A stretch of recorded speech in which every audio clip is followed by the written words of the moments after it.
I never believed in the supernatural. Not until that fateful night at the old hotel on the outskirts of town.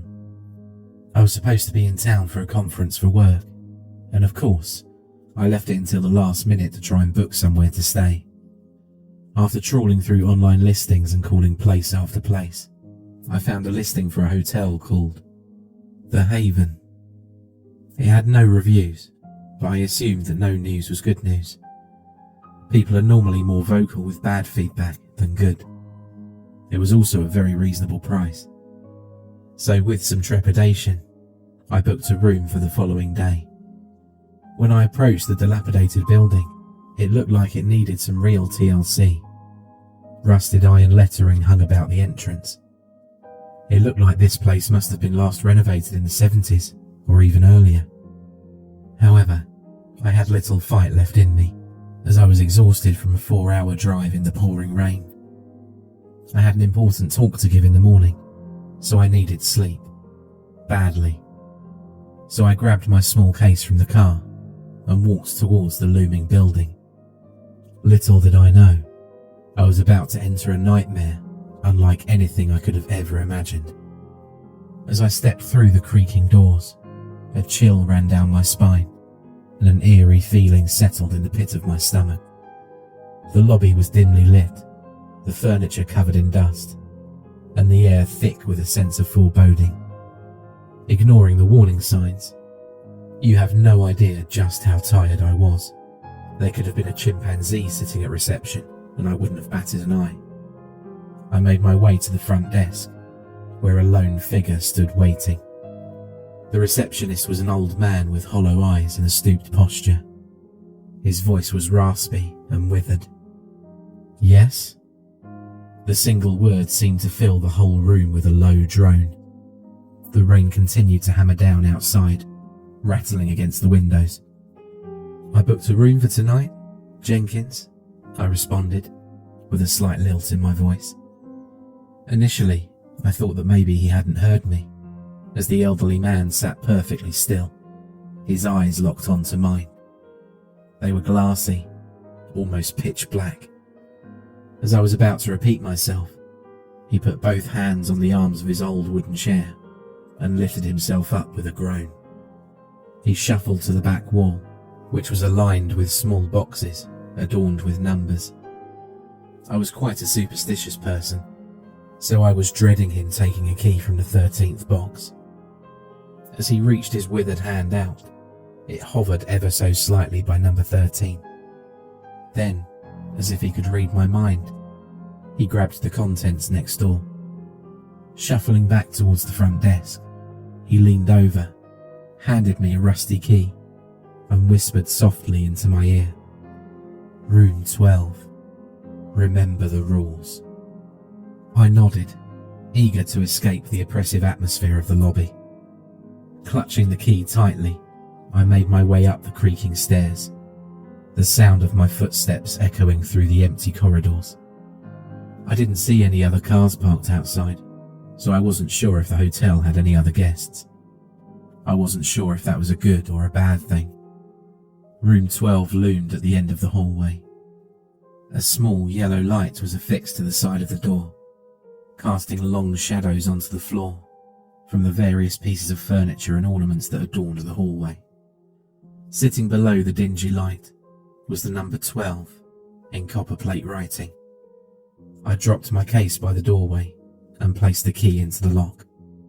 With a creak and a groan, the lock eventually unlocked.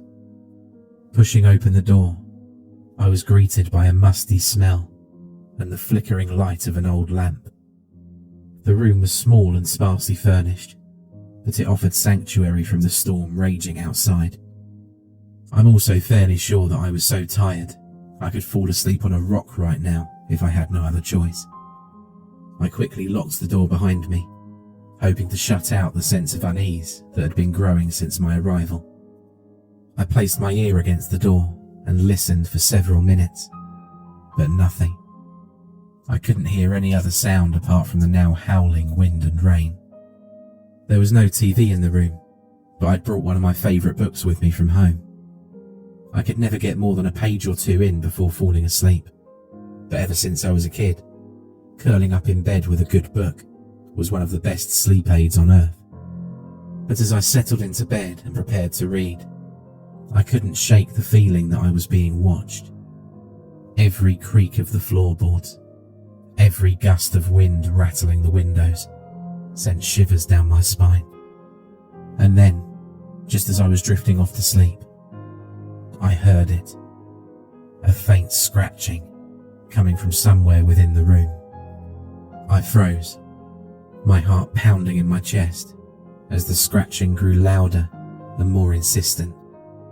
It seemed to be coming from beneath the bed, and with a trembling hand, I gathered my courage to reach out to investigate. What I found made my blood run cold. A set of rules, written in a spidery hand, tucked away in the darkness. They read as follows. Rule 1. Never look behind the curtains after midnight. Rule 2. Do not answer the phone if it rings 3 times exactly. Rule 3. If you hear whispering in the hallway, do not open the door. Rule 4. Always keep the lights on when you sleep. Rule 5. Beware of mirrors.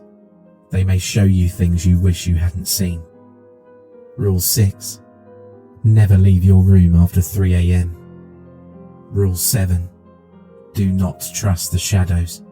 They are not what they seem. I stared at the rules in horror, my mind racing with questions. Who had left them there, and what did they mean? But before I could make sense of it all, a sudden chill filled the room, and the lamp flickered out, plunging me into darkness. Terrified, I fumbled for the light switch, but it refused to turn on. And then, from the depths of the room, I heard it. The sound of whispers, soft and sinister, echoing all around me. As I huddled in the darkness, the weight of the rules pressed heavily upon me, their cryptic warnings echoing in my mind like a sinister mantra. I couldn't shake the feeling that each rule held a key to my survival, yet deciphering their meaning seemed an impossible task in the face of such overwhelming dread. With caution, I reached for the lamp once more, desperate for any source of light to push back the suffocating darkness. But as I flicked the switch, a sickening realization washed over me. The bulb had been shattered, leaving me stranded in the abyss with nothing but my rapidly fraying sanity for company. I tried to shut the voices out, but the more I tried, the louder they got. After mentally preparing myself for a few moments, I leapt out of bed and stumbled in the direction of the door. Luckily, I found the door at first attempt and fumbled for the doorknob. I tried to unlock the door, but it was no use. Too scared to utter a word, I frantically rattled the handle, but it wouldn't budge. I was trapped in here. In a desperate bid for salvation, I turned once more to the rules, hoping to find some semblance of guidance amidst the chaos. Rule 1 echoed in my mind. Never look behind the curtains after midnight. But what lay beyond those heavy drapes? And more importantly, did I dare to uncover the truth? As I approached the window, the fabric of the curtains, cold and clammy beneath my touch. Every instinct screamed at me to turn back, to flee from the darkness that lurked just beyond the threshold. But as I hesitated, a strange sense of curiosity gripped me, urging me forward into the unknown. With a deep breath, I yanked the curtains aside, revealing the world outside bathed in an eerie half-light. But as my gaze swept across the desolate landscape, I saw something that froze the blood in my veins. A figure, silhouetted against the pale glow of the moon, its eyes burning with a malevolent intensity.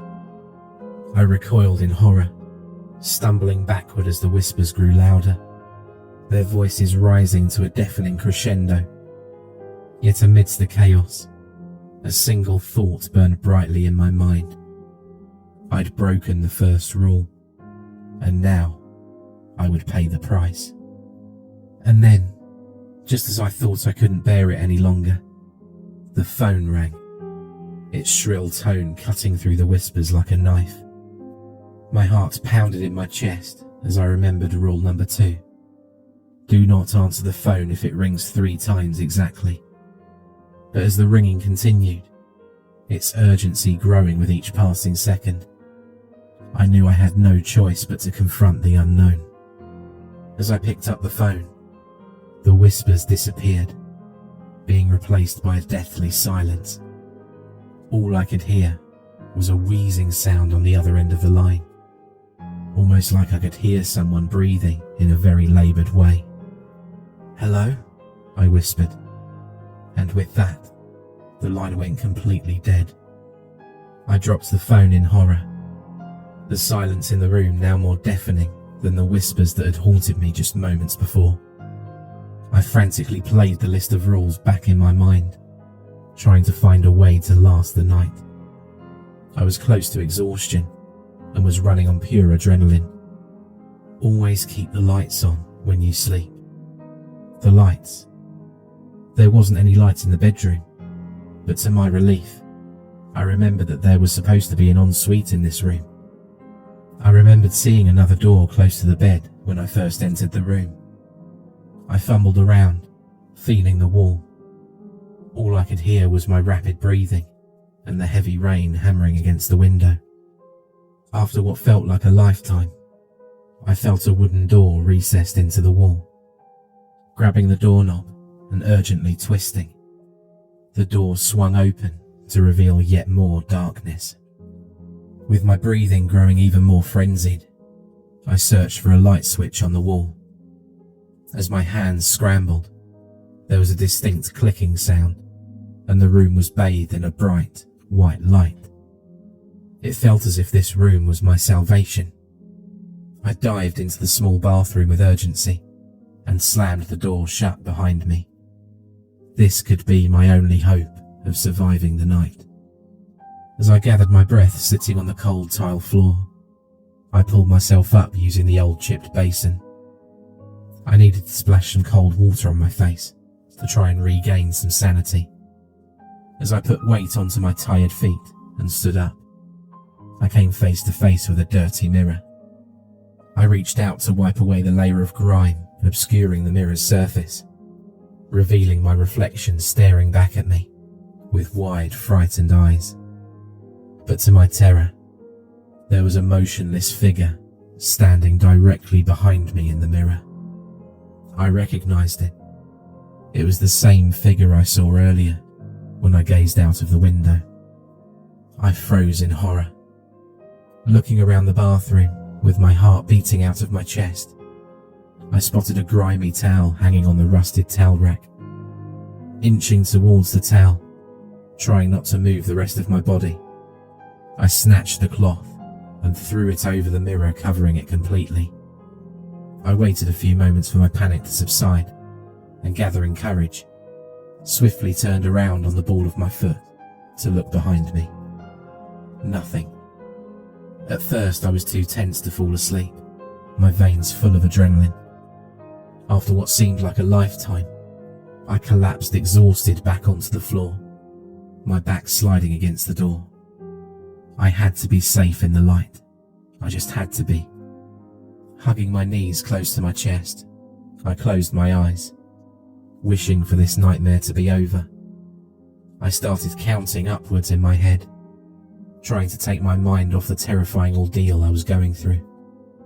1, 2, 3.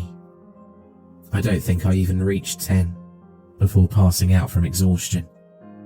As I awoke, I had an incredible shooting pain in my back and my legs had fallen asleep. But more importantly, I was alive. I glanced at my watch. It was nearly 8 a.m. I'd done it. I'd survived the night. Relief flooded through me as I realized the night of terror was finally over. pushing myself up from the cold bathroom floor and staggering to my feet. Every muscle in my body ached, but the pain was nothing compared to the overwhelming sense of gratitude that I'd made it through the darkness alive. With hesitant steps, I approached the bathroom door and pushed it open, half expecting to be greeted by the same oppressive darkness that had engulfed me the night before.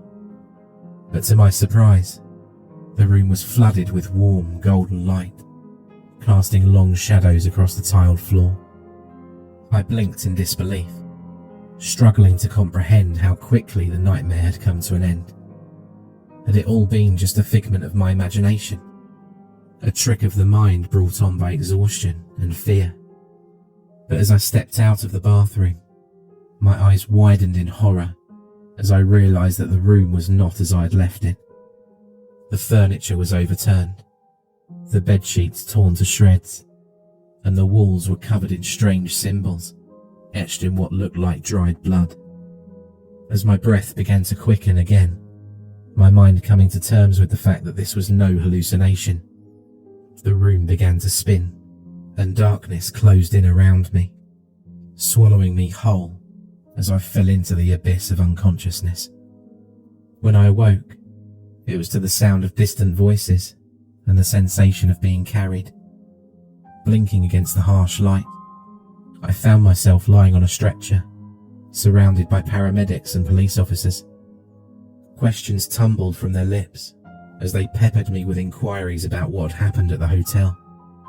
But try as I might, I could offer no explanation for the horrors I'd endured, no rational explanation for the nightmare that had consumed me. As I was loaded into the back of the ambulance, I cast one final glance at the old hotel looming in the distance, its windows dark and foreboding against the pale light of dawn. And in that moment, I knew that I would never be able to forget the terror that had unfolded within its walls, that the memory of the haven would haunt me for the rest of my days, a grim reminder of the darkness that lurked just beyond the edge of our reality.